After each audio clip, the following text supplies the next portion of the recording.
مار کرنے والا ہے. فضا سے زمین پر، زمین سے فضا میں، ٹھیک ہے نا، زمین سے زمین پر ہر طرح کا میزائل سسٹم آ گیا. اچھا وہ 12 سے 14,000 فٹ کی ہائٹ پہ بیچارے مسکین بھارتی، ان کی تو تیاری نہیں تھی، چینیوں کی تو تیاری تھی، وہ تو برسوں سے تیاری کر رہے تھے، پچھلی سردیاں بھی گزاری، یہ سردیاں بھی گزاری. اب دیکھیے انڈین فوج کی کمزوریاں کیا ہے. کوئی جنگ تو اس نے لڑی نہیں ہے، 71 کو بیتے ہوئے زمانہ گزر گیا، وہ کوئی جنگ نہیں تھی، that was a stolen victory. تو ایک ڈویژن تو آرمی تھی، فضائیہ تھی نہیں، اور ایک نیم پاگل شخص اس ملک میں حکمران تھا اور اقتدار کے کشمکش میں الجھے ہوئے تھے وہ بھی، اور دونوں بڑے سیاستدان بھی، بھٹو بھی اور شیخ مجیب الرحمان. پاکستان کے ساتھ جو جنگ باقاعدہ ہوئی وہ تو اس نے کبھی نہیں جیتی، نہ 48 میں نہ 65 میں. اور آپ مجھے بتائیں کہ 62 میں چینیوں نے مار بگایا، امریکہ سے اسلحہ آ رہا تھا دڑا دڑ، اور فی کا آمدن کتنی تھی؟ کتنے؟ انڈیا کی چین سے دگنا تھی تقریباً. اس کے باوجود مار کھائی ان لوگوں نے. ہاں، اور آرمی تھی ٹریڈیشنلی انگریزوں کے زمانے سے چلی آتی آرمی تھی، تعداد بھی ریزنیبل تھی، کہیں رکے ہی نہیں، کہیں ٹھہرے ہی نہیں. وہ ایک بریگیڈیئر صاحب تھے، ان سے میں نے پوچھا آپ نے 71 کی جنگ میں حصہ لیا تو سیز فائر ہو گیا چولستان میں، تو پھر کیا ہوا وہ تھر اور چولستان میں؟ انہوں نے کہا کتا کی دم سے باندھ کے نا ایک ٹین اور اس میں کوئی روڑے ڈال کے تو اسے بگا دیتے تھے، اور وہ اس سے خوفزدہ ہو کے بھاگ جاتے تھے. دیکھیے لڑنے والی قوم نہیں ہے. اچھا اب وہ چینی جو ہیں وہ کہتے ہیں اروناچل پردیش جو ہے وہ دراصل جنوبی تبت ہے. وہ شکلیں بھی آپ دیکھیں ان کی بالکل اسی طرح کے ہیں، متنازع ہے وہ، اور یہ ہمارے علاقے پہ آپ قبضہ کرنا چاہتے ہیں. اچھا، پچھلے ہفتے اپنا کچھ چینی فوجیوں کو انہوں نے گھیر لیا، اچھا، اور کچھ دیر حراست میں رکھا، لیکن پھر ڈر گیا، پھر واپس کر دیا. ٹھیک ہے. اور پچھلے ماہ کچھ چینی فوجی چلے گئے ان کے علاقے میں. تو 13 مذاکرات کے دور ہو چکے ہیں، 13 چائنا کے ساتھ ملٹری کی سطح پہ مذاکرات ہو رہے ہیں، اعلیٰ سطح پہ نہیں ہو رہے. ابھی اروناچل پردیش کا دورہ کیا بھارتی نائب صدر نے، انہوں نے احتجاج کیا کہ متنازع علاقے میں آپ کے نائب صدر نے دورہ کیسے کیا. اور اس میں کچھ پیچیدگی ہیں، کچھ نفسیاتی عوامل ہیں بڑے دلچسپ. اچھا، مثلاً وہ یہ سمجھتے ہیں، انڈین اخبارات میں مضامین چھپتے ہیں کہ یہ تو جاپان اور امریکہ کے ساتھ لڑ رہے ہیں. جاپان کے ساتھ جزائر کا جھگڑا ہے نا، آسٹریلیا بھی شامل یہ ہے. چائنا کے بارے میں ایک تاثر ہے. وہ انڈین دانشوری، وہ دانشوری زیادہ ہو گئی ہے نا. جب دانشوری بہت زیادہ ہو جائے تو پھر خرابی ہوتی ہے نا. وہ کہہ رہے ہیں کہ یہ تو ایگزاسٹ ہو جائیں گے.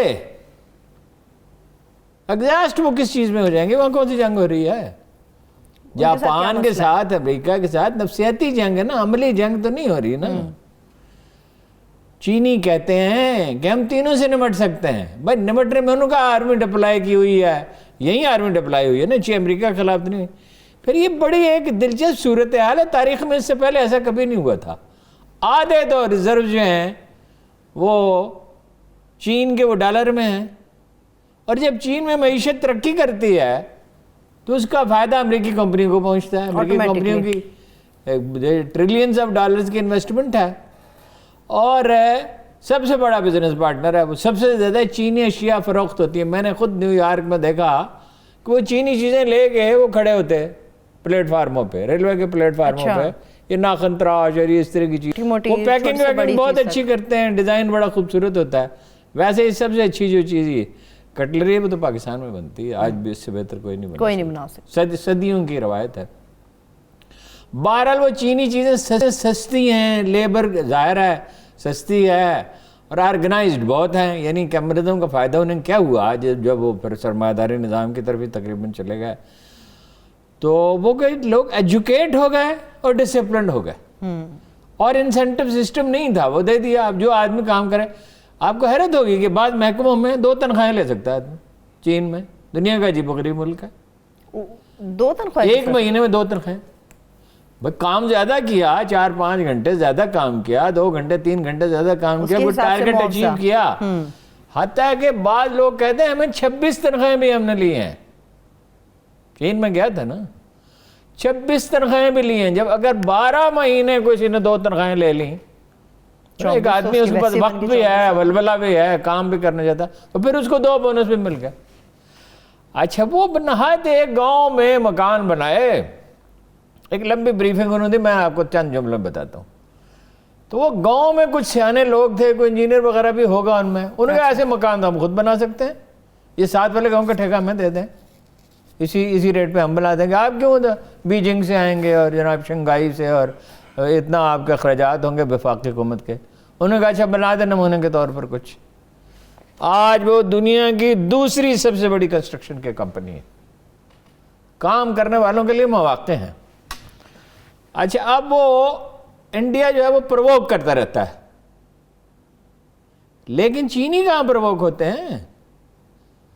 وہ ہانگ کانگ پہ پرووک ہوئے, تائیوان پہ پرووک ہوئے. ہمارے لیے بھی اس میں سبق ہے, ہم فوراً ایموشنل ہو جاتے ہیں. تحمل, وہ کہ نفسیاتی دباؤ بڑھاتے رہتے. جیسے ابھی انہوں نے تائیوان کے قریب پروازیں کی, ان کے علاقے میں نہیں گئے, قریب پروازیں کی, دباؤ ان کے اوپر بڑھایا انہوں نے. اچھا, انڈیا سمجھتا ہے کہ بحر الکاہل میں ہم ان کے پارٹنر ہیں, تو امریکہ کو ملوث کر لیں گے. امریکہ تو اب تک تو ملوث نہیں ہوا, امریکہ بھر میں امریکہ کی ابھی اپروچ ہی نہیں ہے. تو وہ آپ نے کیا ملوث ہو کے کرے گا کیا؟ فٹ سولجر تو نہیں بھیج سکتا. افغانستان میں بھیج کے دیکھ لیے نا, ویتنام میں بھیج کے دیکھ لیے, عراق میں بھیج کے دیکھ لیے. تو وہ تو پھنسے ہوئے ہیں. سرجیکل اسٹرائک کیا وہ خاک کریں؟ ایک دفعہ کی تھی نا پچھلے سال, فیبرری تھا, مارچ تھا, فروری کے اندر تھا ہارون صاحب 2019. پھر اگلے دن کیا ہوا تھا, 2 دن کے بعد کیا ہوا تھا, 6 جگہوں پہ دن کی روشنی میں پاکستانیوں نے بم گرائے, ان جگہوں اہم جگہوں کے قریب, یہ میسج دینے کے لیے کہ آپ کے پائلٹ اس قابل نہیں. اور جو آیا اس کا انجام بھی دیکھ لیا, اور انٹیلیجنس نیٹ ورک بھی بہتر ہے. اس پہ ISI پہ آتے ہیں تو بات کرتے ہیں. انٹیلیجنس نیٹ ورک بھی بہتر ہے پاکستان کا. پاکستان کو انفارمیشن صرف انڈیا سے نہیں ملتی, اس کے پڑوسی ممالک سے بھی ملتی ہے. افسوس کہ میں تفصیلات نہیں بتا سکتا. ٹھیک ہے ہارون صاحب, امریکہ کے ساتھ ٹریڈ کتنی ہے چائنا کی, کتنے بلین ڈالرز ہیں جس کے اوپر؟ سینکڑوں بلین ڈالر ہے. انڈیا کی اور چائنا کی 90 بلین ڈالر کی. اچھا, اب وہ وہاں ٹرینڈ چلتے ہیں جی بائی کاٹ کر دو. مطلب وہ 3-4 مہینے پہلے ایک بائی کاٹ کا تھا, اس پہ ایک میسج تھا کہ کیا تم یہ میسج مجھے چینی ٹیلی فون سے کر رہے ہو, اور کیا تم بیٹھے ہوئے چینی ٹیلی ویژن دیکھ رہے ہو؟ نہیں, مقابلتاً چیزیں سستی ہیں. آپ ان سے کہیں, میں نے ان سے کہا ہوائی والوں سے کہ $5 کا موبائل بنا دیں گے, انہوں نے کہا $1 کا بنا دیں. اچھا, تے کمپیٹنٹ لوگ ہیں. اچھا, وہ مطلب یہ ہر طرح کی چیزیں جو غریب لوگ, دنیا میں بہت سے لوگ ہیں. اچھا, حالت انڈیا کی یہ ہے کہ یہ جو ہنگر انڈیکس ہے نا, کتنے لوگ بھوکے سوتے ہیں, اس میں وہ پاکستان سے بھی آگے ہے, بنگلہ دیش سے بھی آگے, اور دھمکا پاکستان کو. فی کا آمدن زیادہ ہے, مگر تھوڑے دیکھیں نا, اب دولت امبانی کے پاس ہے. یہ انڈیا کی ٹریڈیشن یہی رہی ہے کہ دولت ہمیشہ چند ہاتھوں میں ہوتی ہے. یہاں بھی ایسے ہی ہے, مگر اتنا نہیں ہے. لاہور کے ہسپتالوں میں کھانا جو ہے مفت ملتا ہے, سرکاری ہسپتالوں میں لوگ دیتے ہیں, عام لوگ. یہاں چھیپا جیسے ادارے ہیں, یہاں قوت جیسے ادارے ہیں, الخدمت جیسے ادارے ہیں, یہاں 5000 کے قریب اسکول ہیں جو فری ایجوکیشن دیتے ہیں. انڈین سرمایہ دار بڑا خواہ شام ہے, وہ اس طرح کی روح رعایت نہیں دیتا. وہ یہاں آتے ہیں انڈین جیل, کہتے بڑی, سب سے پہلے خشونت سنگھ نے لکھا تھا, پھر اور بھی لوگ, یہ آپ کے ڈرائیور جو ہیں آپ کے ساتھ کھانا کھاتے ہیں. انہوں نے کہا ہمارے یہاں تو کوئی باورچی کو کھانا نہیں دیتا, باورچی نے کھانا پکایا اور چلا گیا. خاتون ہے یا مرد ہے؟ تو ہم نے کہا ہمارے یہاں تو اس کا کوئی تصور ہی نہیں ہے. کسی گھر میں جائیں تو یہ کہنے کی ضرورت نہیں ہوتی کہ باہر ڈرائیور کھڑا ہے. ہمارے یہاں بھائی چارے کا تصور بہت گہرا ہے. ہمارے یہاں ایک پیرلل سوشل سیکورٹی سسٹم ہے جس کی وجہ سے ملک بچا ہوا ہے. 1.5 کروڑ آدمیوں کو افطاری کرائی جاتی ہے, ٹھیک ہے نا. ٹھیک ہے, 25 لاشیں 25 ہر روز بھوکوں کی دلی میں اٹھائی جاتی. پاکستان میں بھوک سے کوئی نہیں مرتا, بالکل ہی کچھ نہیں.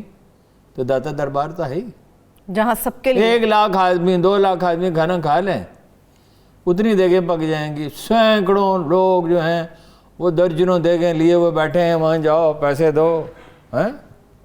میں نے ایک دفعہ کہا کسی سے, وہ پروفیسر احمد رفیق اختر کا لیکچر سننے کے لیے کہ بھوک لگ گئی، یہ پیسے لے لو، باہر اپنا جاؤ پکوڑے اور نان لے آؤ، اچھا، اور پانی ایک بوتل لے آؤ۔ اس وقت تو یہی ہو سکتا تھا۔ اس نے کہا جی آپ کا مال کرتے ہیں، پکوڑے نان کا کیا مطلب ہے؟ یہاں طرح طرح کے کھانے ہوئے، اپنا زعفران والا پلاؤ لا کے دیا ہمیں کھانے کے لیے۔ ویسے وہ غریبوں میں بٹنا چاہیے۔ ایک یہاں گجرانوالہ میں پچھلی صدی کی بات ہے، ایک درویش رہتا تھا، تو جب وہ کھانے پہ لوگوں کو بلاتا تھا ہر روز تقریباً، تو وہ پوچھتا تھا کہ آپ خوشحال آدمی ہیں، غریب آدمی ہیں، تو دونوں کو الگ الگ جگہوں پہ بھیج دیتا تھا۔ اور جو غریب لوگ تھے تو ان کے لیے تو مرغے اور جناب قورمہ پکا ہوتا تھا، جو امیر لوگ تھے ان کے لیے دال پکی۔ بھائی آپ روز گوشت کھاتے ہیں، آج آپ دال کا تھوڑا ٹیسٹ۔ پاکستان میں ایک پیرالل سوشل سیکورٹی سسٹم ہے۔ یہ جو ہے نا اب پیسے آتے ہیں جی، بڑی ترسیلات زر بڑھ گئیں، یہ کیسے بڑھی ہیں؟ اخراجات بڑھ گئے، مہنگائی ہو گئی، جو بھی پیسے بھیجتے تھے ان سے کہا اور بھیجو، دے ڈونٹ ریفیوز۔ لوگ تکلیف جھیلتے ہیں سمندر پار پاکستانی ہیں، مگر رشتہ داروں کو پیسے بھیجتے ہیں، گاؤں والوں کی مدد کرتے ہیں۔ درست بات ہے ہارون صاحب، اگر یہ سب چیزیں پاکستان کے مفاد میں جاتی ہیں، بالکل آپ صحیح بات کر رہے ہیں۔ انڈیا اس قابل نہیں رہا کہ اب پاکستان پہ حملہ کرے۔ انڈین امریکن لابی سسک رہی ہے۔ اسٹیبلشمنٹ میں ایسے لوگ ہیں جو اب بھی مغرب کی طرف دیکھتے ہیں، سرکاری ملازمین میں ایسے لوگ ہیں، ان کے ذاتی مفادات ہیں، بچوں کو پڑھانا ہوتا ہے، ایک عادت بھی بن جاتی ہے نا، 70 برس سے اپنا بنا کے چھوڑ دیا، کیا سیری ہے، کیا رہائی ہے، کیا سیری ہے، کیا رہائی ہے۔ صحیح ہے ہارون صاحب، یہ آج کل سیاست میں کچھ جنتر منتر بھی بہت چل رہے ہیں۔ نہیں کوئی جنتر جادو ٹونے کوئی آج نہیں، دیکھیے یہ ایک بات ہے، کیا ہے یہ؟ وہ وہاں پہ اپنا پوسٹر لگے ہوئے ہیں، پاکستانی سیاستدان جب گرتے ہیں تو بہت گر جائیں، کریکٹر اسیسینیشن ایک دوسرے کی کرتے ہیں، یہ تمام پرستی سبھی میں ہے۔ مجھے نہیں پتا اس میں کوئی کبھی کسی نے کوئی اس کا ثبوت تو دیا نہیں کہ ان کی بیگم کی کیا مداخلت ہے، یہ ایک قصہ ہے نا جو سنایا جاتا ہے، ٹھیک ہے، کوئی ثبوت بھی ہو نا، کوئی واقعہ بھی تو کوئی بتائے۔ چلیں اس پہ پھر تفصیل سے اچھا، ابھی بلدیاتی اداروں پہ نا ہارون صاحب ذرا بات کر لیں۔ اب جو موضوع شروع کیا چلیے ختم ٹھیک ہے، کریں۔ ISI کی طرف چلتے ہیں۔ یہ جو گلاس پکڑا ہوتا ہے جی، مریم نے کیا ہے؟ پانی پیتی ہیں؟ تو پانی پینے کے لیے وہ ایک خاص سٹیل کا گلاس ہے اتنا لمبا، جس میں لاہور والا لسی پیا کرتے ہیں، زبردست چیز یاد وہ یا کیوں پکڑا ہوا گلاس کیوں پڑا؟ تو وہاں پرستی ہے۔ بے نظیر جاتی تھی مانسہرہ میں، وہ بابے کا کیا نام تھا، اسی چھڑیاں کھانے کے لیے، چھڑیاں مارتے، ٹھیک ہے، اور بھی لوگ جاتے تھے۔ ایک رات کو نصف شب کے بعد ننگے پاؤں بے نظیر بھٹو نے راوی کا پل پار کیا تھا۔ اپنا زرداری صاحب کے ایک پیر صاحب تھے ہیں جی، وہ کہتے سمندر کے پاس نہیں جانا، یہیں رہو۔ ہر روز ایک بکرا، وہ ساتھ ایک گاؤں ہے وہاں منڈی لگتی ہے، نورپور شاید کیا نام ہے، صدقے کا قربان کرتے ہیں بکرا، وہ کہتے جب تک میں ہوں۔ ہاں وہ بھی ایک پیر سے تعویذ لیا تھا شہباز شریف صاحب نے 10,000 روپے دے کے وزیر اعظم بننے کا، اب ہو سکتا ہے کام ہو جائے۔ ویسے یہ آپ کے اطلاع کے لیے عرض ہے کہ جناب رسالت مآب صلی اللہ علیہ وسلم ہرگز تعویذ نہیں دیتے تھے، انہیں پتہ ہی بیچاروں کو ہو، کچھ علم ہو تو تب ہے نا۔ تعویذ دیا جاتا تھا بچوں کو، کوئی بچہ تو نہیں پڑھ سکتا، باقی سب کو دعا بتائی جاتی تھی۔ مثلا جناب چچا جناب عباس بن عبد المطلب رضی اللہ تعالیٰ عنہ تشریف لے گئے، اور دوسری بار تشریف لے گئے اور کہا کہ یا رسول اللہ میرے لیے آسودگی کی دعا فرمائی، دوسری دفعہ۔ تو آپ نے ان سے کہا کہ اے میرے چچا، اس طرح نہیں بات، رسول اللہ ایسے کم بات کرتے، اے میرے چچا، جب سے انسان اس دنیا میں آیا ہے اس نے عافیت سے بہتر کوئی دعا نہیں مانگی، اور عافیت کی دعا یہ ہے اللہم انی اسألک العفو والعافیہ فی الدنیا والآخرہ، اے اللہ میں دنیا اور آخرت میں تجھ سے پناہ کا سوال کرتا ہوں، عافیت چاہتا ہوں، کوئی حادثہ نہ ہو، کوئی تکلیف نہ ہو، کوئی رسوائی نہ ہو۔ تو یہ بیچارے تعویذ، ٹونے، گنڈے، توہم پرستی کوئی ایک نہیں ہے، شاید ہی کو جو بچہ ہوا ہو۔ عجیب عجیب قصے سننے میں آتے ہیں۔ وہ کہتے ہیں کہ تو وہ کہتے ہیں کہ تقرری کا معاملہ بھی یہ جادو ٹونے کا کچھ اس طرح کا چکر ہے کہ عمران خان صاحب اس کی دیکھیے ایک الزام آدمی عائد کرتا ہے تو اسے کوئی سبسٹنشیٹ کرنا ہوتا ہے نا، صحیح، اس کا کوئی ثبوت دینا ہوتا ہے نا۔ وہ جمائمہ نے لکھا ہے نا آرٹیکل میں کہ عمران خان کو تنگ کرنے کے لیے، اسے نقصان پہنچانے کے لیے میری کریکٹر اسیسینیشن کی. اچھا جمائمہ تو کوئی تعویذ نہیں دیتی تھی، نہ کو موکل تھے، اس کا تو کوئی تعلق ہی نہیں تھا نا. وہ تو سوائے اس کے کہ گھر کے ملازموں کو یہ بتاتی تھی کہ یہ صفائی کا خیال رکھو، کھانا پکاؤ، اور جو مہمان آئے ان کے لیے چائے کا بندوبست ٹھیک کرو. وہ تو گھر کے معاملات میں یا کہیں کسی سے ملنے چلی گئی، ٹھیک ہے، تو اس کے خلاف کیا پروپیگنڈا کرتے تھے. یہ لوگوں کی بیویوں کے یہ بے نظیر کی تصویریں، ان کی والدہ کی، محترمہ نصرت بھٹو کی، اور یہ کیا یہ ہے، اور یہ اپنا پارٹیوں کے میڈیا سیل کیا ہیں اتنا، یہ کیوں خواتین کا کیوں ذکر کرتے ہیں؟ یہ ساری بحث کو جو ہے وہ پالیسیوں تک محدود رکھیں. یہاں پہ المیہ یہ خاتون ہی دوسری خاتون کے بارے میں بات کری. ہارون صاحب اس پہ ٹھوس رائے کیوں نہیں سامنے آ رہی؟ بریک سے واپس آ کے میں اس پہ بات کرتی ہوں ISI کے حوالے سے کہ تقرریوں کا معاملہ اس قدر طول کیوں پکڑ گیا ہے. عمران خان صاحب اگر یہ کلیم کرتے ہیں کہ ان کے تعلقات بہت اچھے ہیں تو اس کے اوپر پھر فوری طور پہ ان کی طرف سے کوئی جواب کیوں نہیں آ رہا ہے؟ اس کے اوپر بات کریں گے. اور اس کے ساتھ ساتھ سپریم کورٹ آف پاکستان نے پنجاب حکومت پہ بلدیاتی اداروں کے حوالے سے کیا حکم جاری کیا ہے، اس کے اوپر بات کریں گے. ہمارے ساتھ رہیے.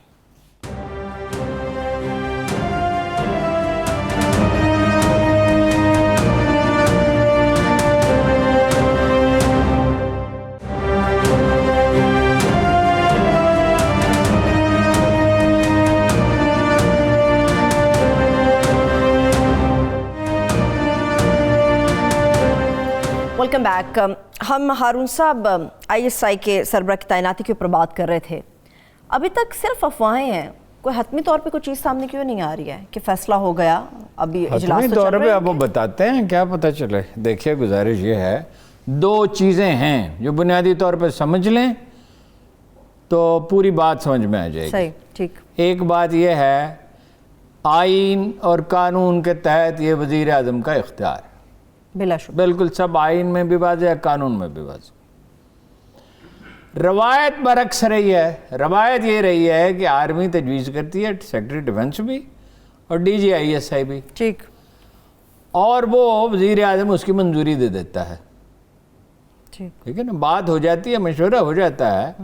اور تعجب خیز بات یہ ہے کہ مثلاً یہ وہ جو تبلیغی جماعت کے مولوی صاحب کیا تھے، ناصر صاحب، ان کا جنرل ناصر ان کا نام جی، ناصر صاحب آپ غالباً ان کا نام بتا رہے تھے، انہیں ہٹا دیا جنرل کاکڑ نے، جو مداخلت کرتے ہی نہیں تھے، اور نواز شریف صاحب نے اس کو گوارا کیا کیونکہ وہ تبلیغی جماعت میں بہت زیادہ انوالو ہو گئے تھے. اور ظاہر ہے کہ وہ آدمی جو ہے جب ان چیزوں میں انوالو ہو جائے تو شاید بعض اوقات انصاف نہیں کر سکتا. وہ تفصیلات تو ہمارے پاس نہیں ہیں، لیکن بہرحال انہوں نے دوسرا آدمی لگا دیا اور نواز شریف صاحب نے اس کو گوارا کر لیا. پاکستان کی خاص صورتحال ہے، اور بار بار ہم اس کی وضاحت کر چکے ہیں کہ ایک ہمارا پڑوسی ملک ہے جو اسے ختم کرنے پہ تلا ہوا ہے. اب تو وہ اپنے اسٹریٹجک پارٹنر بھی ہے امریکہ کا، اور جاپان، آسٹریلیا بھی اس میں ہے. اور وہ دیکھا افغانستان سے کیا کرتا رہا، اور ایران کی سرزمین بھی استعمال کرتا رہا، اور کیا کیا تماشے نہیں کیے. اب بلوچستان میں کیا کچھ نہیں ہوتا. ٹریڈیشن یہ ہے کہ وہ فوج تجویز کرتی ہے، قانونی حق اس کا ہے. اب وہ جو بات سچی ہے وہ احمد ڈوگر نے بتا دی ہے، اسی لیے اسے نوٹس بھی ملا ہے کہ تو نے بات ہی پوری بتا دی. بھائی ٹریننگ تو ان لوگوں کے ہے نہیں نا. وہ یہ ہے کہ وہ چاہتے تھے کہ کچھ عرصہ رہیں وہ. ٹھیک، فیض حمید صاحب. اب آپ اس پہ غور کیجئے کہ 3.5 سال تو ان کو ہو گئے تھے. 3.5 سال جو ہو گئے تو یہ تو ہوتا نہیں ہے کہ لیفٹیننٹ جنرل جو ہے وہیں جمع رہے. بہت ریئر صورتوں میں ہوتا ہے، ایک جگہ پر ہے، اس کو کور دینی ہوتی ہے. صحیح بات. کور کمان، تاکہ آگے چل کر اگر اسے چانس ملے، he is one of the seniors, کہ بھائی نیا چیف آخر ایک دن اس چیف کو چلے جانا ہے، اس کی جگہ نئے چیف کو آنا ہے. اب دنیا میں بارہا اس نقطے کی وضاحت کی ہے کہ دنیا میں ترقی وہاں ہوئی ہے جہاں سول ادارے مضبوط ہوئے، جہاں پولیس ٹھیک تھی، جہاں عدلیہ ٹھیک تھی نہیں ہے، جہاں کبھی رہا ہے تاریخ میں، پولیس ٹھیک ہو، عدلیہ ٹھیک ہو، سول سروس ٹھیک ہو، فوج کا کام ملک کا دفاع کر رہا ہے. تو ایک پرٹیکولر سچویشن ہے، پاکستان کو تھریٹ ہے اس کی وجہ سے. تو میرا اپنا خیال یہ ہے، یہ دیکھیے بنا کا مسئلہ بن جاتا ہے نا، پاور انٹاکسینیشن بڑی بری چیز ہے، بہت بری چیز۔ بیٹے باپ کے خلاف بغاوت کرتے ہیں، باپ جو ہے وہ اولاد کی، وہ ہمایوں نے آنکھیں نکلوا دی تھی اپنے بیٹے کی، جس کو بڑا نرم خو سمجھا جاتا ہے۔ اور کتنے واقعات ہیں تاریخ، شاہ جہاں نے بغاوت کی، جہانگیر نے بغاوت کی، اکبر نے کی، لیکن یہ دونوں ہوش مند آدمی ہیں، اور یہ مفروضہ غلط ہے کہ جو آدمی پیچھے ہٹے گا اس کی توقیر نہیں ہوگی، یہ بالکل غلط مفروضہ ہے۔ میں نے اس پہ غور کیا ہے کافی، جو آدمی لچک دکھائے گا اس کی توقیر میں اضافہ ہوگا، اور سول اداروں کو بتدریج مضبوط کرنا چاہیے۔ لہذا اس پہ بیٹھ کے بات کر کے، ویسے مجھے ابھی تھوڑی دیر پہلے ایک بہت سینئر آدمی سے میں نے بات کی تو اس نے کہا 1-2 دن میں ہو جائے گا۔ ٹھیک ہے، چلیے یہ تو بڑی اچھی بات پاسبلٹی ہے، ہو جائے گا۔ دیکھیے ISI کوئی ایک عام آرگنائزیشن نہیں ہے۔ پہلی بات تو یہ ہے کہ اخباروں میں جو مضمون چھپ رہے ہیں پڑھ کے حیرت ہوتی ہے۔ آج ایک بڑا قیمتی مضمون کسی نے مجھے بھیجا، بڑا کمال کا مضمون ہے۔ کیا تھا اس میں لکھا کہ جی 80 کے عشرے میں جناب اختر عبد الرحمن اور جناب حمید گل نے یہ کیا اور ایسا کیا اور وہ کیا اور اس کو بڑا مضبوط بنا۔ جناب والا اس کا پولیٹیکل سیل جو ہے وہ جناب ذوالفقار علی بھٹو نے بنایا تھا۔ کوئی ایک شخص بھی اس کی تردید نہیں کر سکتا کہ بھئی اس کا ڈھانچہ، انہوں نے کہا چونکہ مضبوط ہے، IB کے ڈھانچہ اتنا مضبوط نہیں ہے، آبویسلی فوجیوں کی ٹریننگ زیادہ بہتر ہوتی ہے۔ اور یہ ادارہ اتنا بڑا بن گیا تھا، اتنا طاقتور اور انفلوئنشل تھا، اتنی اچھی تربیت تھی۔ جناب اختر نے بہت اچھا لوگوں کو ٹرینڈ کیا، جناب حمید گل بھی لوگوں کو موٹیویٹ کرنے کی بڑی صلاحیت رکھتے تھے، اور بتدریج بڑھتے بڑھتے پھر جناب حمید گل نے بے نظیر بھٹو سے کہا تھا پہلی بریفنگ میں کہ ایک ISI جیسا ادارہ بنانے کے لیے ایک افغانستان کی ضرورت ہوتی ہے۔ جتنا بڑا چیلنج ہوتا ہے اتنی زیادہ اوپر اٹھتا ہے۔ درست بات ہے۔ اور یہ اتنا ہی اہم ادارہ ہے جتنی بری فوج ہے، جتنی فضائیہ ہے، جتنی بحریہ ہے۔ اور اس میں ویسے ایک دلچسپ بات آپ کو بھی بتاؤں کہ سیولینز کی تعداد زیادہ ہے، عام طور پر یہ تصور نہیں ہے لوگوں کو۔ ہاں، تو یہ اس نے بنیادی طور پر تو یہ MI کا کام تھا، کاؤنٹر انٹیلیجنس، لیکن ISI نے ایسی مہارت پیدا کی افغانستان کی وجہ سے، آپ کو فنڈز بھی ملے، آلات بھی ملے، اس وقت ضرورت تھی اس کی، اور لکیلی ایسے افسر بھی مل گئے۔ مثلا وہ جو مشہور کتاب ہے The Bear Trap بریگیڈیئر یوسف کی، تو ان سے میں ملا تو پتہ چلا کہ جب ان کو جنرل اختر نے بلایا پہلی دفعہ تو وہ بڑے جسیم قدابر آدمی تھے۔ مطلب یہ اگر آپ فلمیں امریکہ کی دیکھتے ہیں، وہ جو بڑے بڑے دکھائے جاتے ہیں نا پہلوان، بلکہ اس کو دیکھ کے بریگیڈیئر یوسف کو حیرت ہوتی تھی کہ ایک آدمی اتنا صحت مند بھی ہو سکتا ہے، اتنا قدابر اور اتنا مضبوط جسم کا حامل۔ وہ سادہ آدمی تھے، کتاب ان کی پڑھائی جاتی ہے ساری دنیا میں، The Bear Trap، روسیوں کو کیسے شکست۔ ایسے آدمی تھے وہ کہ صبح جب دفتر جاتے تھے ناشتہ کر کے، چاہے 12 گھنٹے وہاں رہیں، کھانا نہیں کھاتے تھے۔ کہتے تھے یہ جہاد کا پیسہ ہے، یہ میرے لیے جائز نہیں ہے، چاہے تو مجبوری ہے، میں اتنا صبر تو نہیں کر سکتا۔ تو وہ جب ان کو جنرل اختر عبد الرحمن نے بلایا اور ان سے کہا کہ یہ کام آپ نے کرنا ہے، بڑے اچھے افسر تھے بھائی، قدابر تو تھے ہی، مخلص اور سادہ آدمی تھے۔ انہوں نے کہا یہ کیا ہے، امریکہ اور روس کی جنگ، ہمیں اس سے کیا لینا دینا؟ اور ان کو سمجھانے کی کوشش کی، وہ اپنی بات پڑے رہے، مضبوط آدمی تھے۔ تو جنرل اختر نے کہا میرا خیال ہے ہمارا شوگر لیول ڈاؤن ہے دونوں کا، ایک کافی کے پہلے پئیں پھر اس کے بعد بات کرتے ہیں۔ تو اس کے بعد وہ راضی ہو گئے۔ یعنی ضیاء الحق والے واقعے کے باوجود انڈینز اتنا ڈرے ہوئے تھے کہ اپنا سندھ کا پورا نیٹ ورک حوالے کرنے کے لیے تیار تھے۔ جنرل حمید گل کی اور آگے چیف کی جنیوا میں ایک میٹنگ ہوئی، بعد میں مجھے ایسے کے بعد افسروں نے کہا یہ غلط بیانی آپ کر رہے ہیں۔ میں نے کہا میرے پاس اور بھی بہت سی معلومات ہیں، نہ عمران خان صاحب کو کابینہ کا اجلاس بلانا چاہیے، کابینہ میں ڈسکس کرنے کی چیز نہیں، نہ پارلیمانی پارٹی کو، نہ فواد صاحب کو پریس کانفرنس کرنی چاہیے تھی۔ اس سے کنفیوژن دور تو نہیں ہوا، بڑا ہے۔ کشمیر میں اس کا کتنا امپیکٹ ہے ہارون صاحب؟ اگر یہ معاملہ ایسے معلق رہتا ہے تو کشمیر میں اس کا کتنا امپیکٹ پڑتا ہے؟ کشمیر کی یہ کیا ہے کہ بھئی ایک پیج پر بھی ہیں اور وزیر اعظم صاحب کہتے ہیں میں ان کی بڑی عزت کرتا ہوں، وہ کہتے ہیں میں ان کی بڑی عزت کرتا ہوں۔ یہ بات صحیح ہے، لیکن آپ کے پاس کوئی چوائس تو نہیں ہے۔ یعنی اسٹیبلشمنٹ کو یہ مشورہ دیا گیا تھا کہ PTI جیت جائے تو عمران خان کو وزیر اعظم نے بنایا، ضدی آدمی ہے، مجھ سے کسی نے پوچھا, میں نے کہا کیا بچے کرنا بات ہے, لیڈر وہ ہے, اگر پی ٹی آئی سے بنے گا تو وہی بنے گا, وہی بنے گا. غلام اسحاق نے کوشش کی تھی نا جتوئی کو بنانے کی, تو نہیں بنا سکتے تھے نا جو آدمی جو, کیونکہ اس لیے کہ 90 کی کمپین میں تو نواز شریف لیڈر بن کے ابھرے تھے. ایک ویسے بڑا دلچسپ پہلو ہے اس کا, کیا؟ جتنے جمہوریت پسند تھے اب سب فوج کے حامی ہیں, کہہ رہے عمران خان غلطی کر رہا ہے, تمہارے وہ اصول کہاں گئے سولین بالادستی کے, اور سب اپنی خدمات پیش کر رہے ہیں, میسیجز بھیج رہے ہیں اسلام آباد میں. چلیے ہارون صاحب کو ممکن ہے ایک تہذیب دیکھیں, جمہوریت ہوا میں نہیں ہوتی, جمہوریت رواداری میں ہوتی ہے, جمہوریت سول اداروں کے بالادستی میں ہوتی ہے, جمہوریت آئین اور قانون کی پاسداری میں ہوتی ہے, ٹالرنس میں ہوتی ہے. جمہوریت یہ نہیں ہے کہ آپ نے الیکشن کرا دی اور ایک پارٹی جیت گئی. جمہوریت کو چاہتا بھی ہے ہارون صاحب, میں نہیں خیال چاہتے ہوں, عمران خان صاحب چاہتے ہیں جمہوریت. بلدیاتی ادارے کہاں ہیں جن کے لیے انہوں نے ایک ایکٹ بنایا تھا, اس پہ بات کرتے ہیں. ٹھیک ہے, ابھی بلدیاتی اداروں کی طرف ہی ہارون صاحب, پھر چلتے. سپریم کورٹ نے حکم دیا, توہین عدالت ہوا, 20 اکتوبر کی ڈیٹ آ گئی ہے پنجاب گورنمنٹ کے پاس, 5 دن باقی رہ گئے ہیں, بات ہے جمہوریت کی. سیکرٹری بلدیات سے چیف جسٹس نے کہا آپ کو جیل بھیج دیں. چیف سیکرٹری کو طلب کر لیا ہے, موجودہ کو بھی پرانے کو بھی, کہ ہم حکم دیتے رہے, کتنا عرصہ ہو کے پہلے حکم دیا تھا مارچ میں جی, اب تک اس کی پاسداری کیوں نہیں ہو سکی. سہیل صاحب تھے ایف بی آر کے چیئرمین بھی, سیکرٹری اسٹیبلشمنٹ تھے, ان سے کہا گیا تھا جب اسی طرح ان کا آپ کی نوکری ضبط کر لیں گے. ضبط کرنے کا مطلب ہے نوکری سے بھی گئے, سارے بینیفٹ سے بھی گئے. سہیل صاحب حالانکہ بہت ریسپیکٹیبل افسر تھے, تو لیکن انہوں نے فوراً اپنا جو عدالت کا حکم مانا, اور مجھے یاد نہیں قصہ کیا تھا. آپ کو یاد ہے لوگ کتنی جلدی بھول جاتے ہیں کہ گیلانی صاحب کیسے نکلے تھے, عدالت نے ایک حکم دیا تھا. تو کیا آپ کا کیا خیال ہے, عثمان بزدار کے خلاف کارروائی نہیں ہو سکتی؟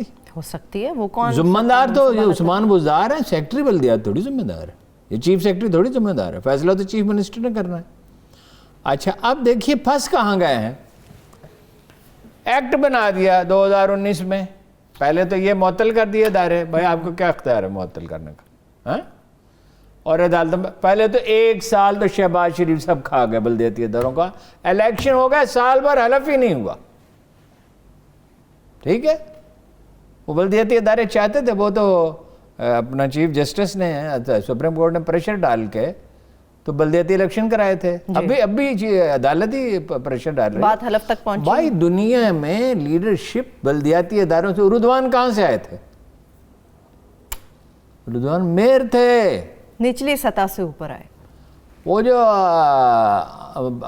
عوام پارٹی ہے, کیا ہے وہ اپنا کجریوال جو ہے, عام آدمی پارٹی, وہ کہاں سے آئے تھے؟ وہ بھی نچلے وہ بلدیاتی اداروں سے آئے تھے. اور بلدیاتی اداروں سے قیادت ابھرتی ہے. یہ جو ہے نا کہ قومی اسمبلی کے اور صوبائی اسمبلی کے ارکان جو ان کے دروازوں پہ لوگ کھڑے ہوں سڑکوں کے لیے اور پلوں کے لیے اور نالیوں کے لیے اور سکولوں کے لیے, ہر چیز کے لیے, یہ بلدیاتی اداروں کا کام ہے. اب بجٹ تو ہے, اب قانون تو پاس کر دیا کہ 1/3 بجٹ ان کو دیں گے, لیکن ادارے معطل کر دیے.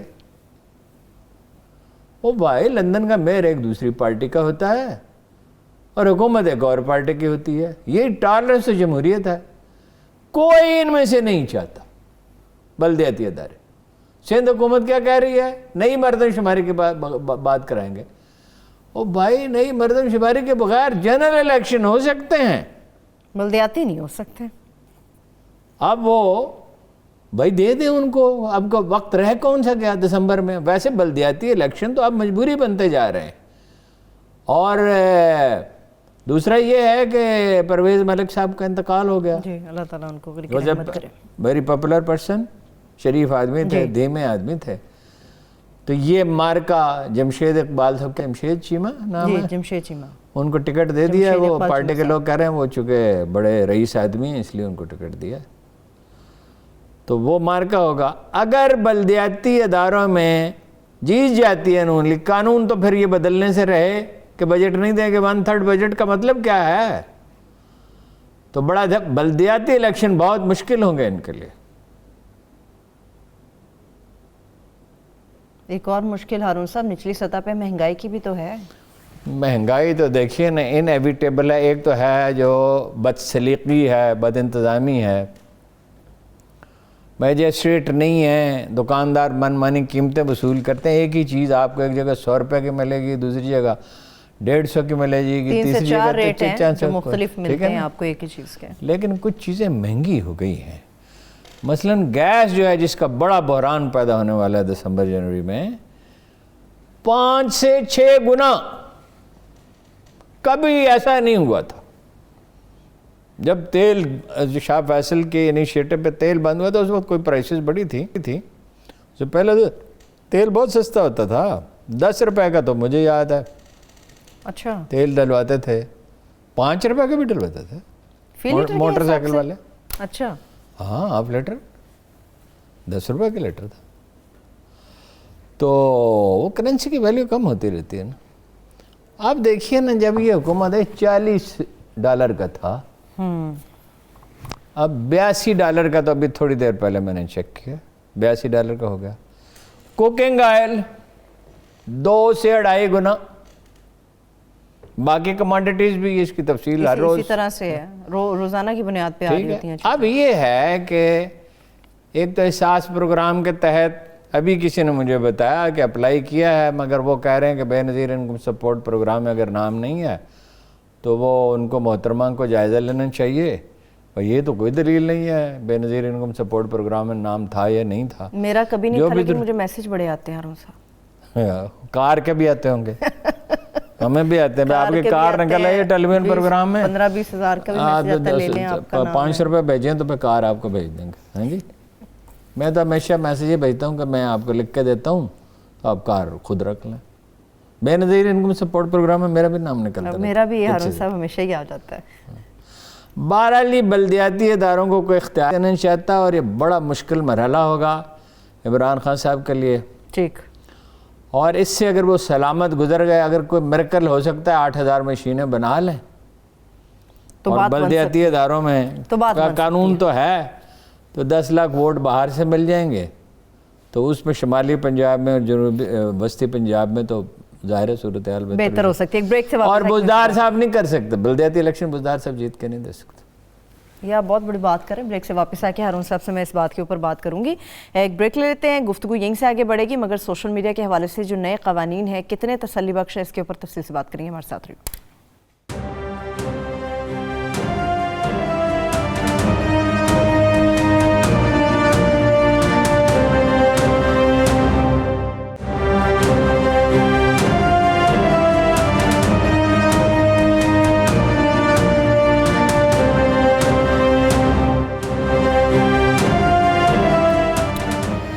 Welcome back. ہارون صاحب, سوشل میڈیا کے اوپر میں نے بات کرنی, مگر وہ مری کا انسیڈنٹ کیا ہوا, کیا تھا وہ مری کا انسیڈنٹ؟ یہ 4-5 مہینے سے قصہ چل رہا ہے. ہم نہیں چاہتے تھے ٹیلی ویژن پہ اس پہ بات کریں. وہ ایک انلیگل بلڈنگ, وہ خاتون کا موقف ہے کہ بن رہی ہے. میری ان سے بات ہوئی ہے, مری کے اے سی سے, اچھا, ڈپٹی کمشنر سے, کمشنر سے, یا صوبائی حکام سے. وہ کہتے ہیں جی ہاں بالکل انلیگل ہے, اچھا, اور ہم اس کو گرا دیں گے. ایک دن وہ یقین دلاتے ہیں گرا دیں گے, دوسرے دن پتہ چلتا ہے کہ نہیں گرا رہے.